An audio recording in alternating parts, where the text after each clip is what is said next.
அஸ்ஸலாமு அலைக்கும். எல்லாம் நல்லா இருக்கீங்களா? இன்றைக்கி நம்ம சேனலில் இப்போ நம்ம பார்த்துட்ருக்கிறது வெறும் சிம்பிளாக செய்யக்கூடிய சுண்டல் தான். கொண்டக்கடலை சுண்டல் வெரி ஈஸியாக சிம்பிளாகவும் நம்ம செஞ்சோம். ஃபஸ்ட்டு நம்ம கொண்டக்கடலையை நைட்டே நம்ம ஓவர் நைட்டு நல்லா ஊற வச்சாச்சு.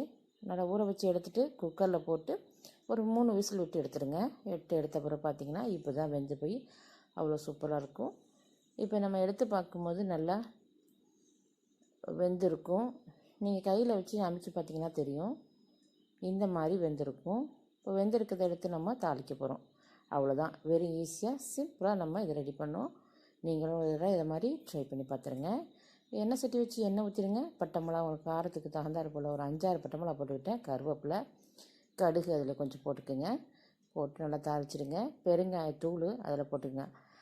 கட்டி பெருங்காயம் இல்லைன்னா தூள், இது எது வேணாலும் நீங்கள் போட்டுக்கலாம். சூப்பராக இருக்கும். போட்டு நல்லா தாளிச்சிட்டு நம்ம எடுத்து வச்சுருக்கிற அந்த கொண்டக்கடலை எல்லாத்தையும் அதில் சேர்த்துருங்க. சேர்த்து நல்லா கிளறி விட்டு மூடி போட்டு ஒரு 10 நிமிஷம் மூடி விட்டு நல்லா கிளறி விட்டு வச்சுருங்க.